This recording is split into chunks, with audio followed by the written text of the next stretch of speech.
Кейінгі атқарына тұрған, өрдікті айтылған жігітіміз, бұл Рыспай Абдықалыовтың өзінің небересі. Насип Мырза, тарихи бар ғой, Насип келіп айтшы байға. Мына Рыспай Абдықалыов ағамыздың өзінің небересі Насип Мырза. Бұл жерде Насип Мырзаның апасы отырады берді, Гүлжамал Абдықадырова.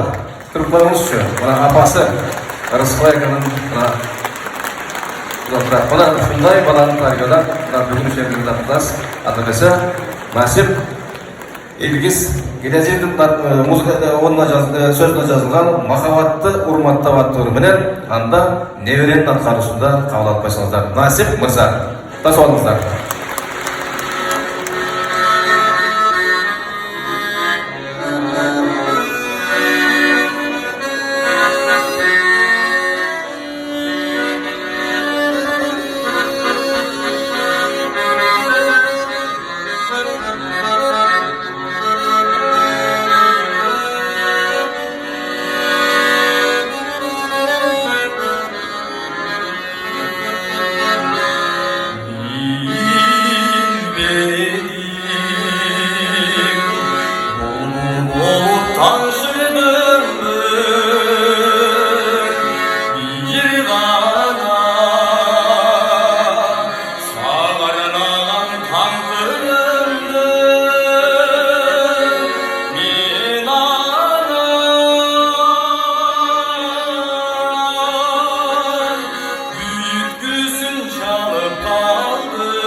Gezekten atkarına turgan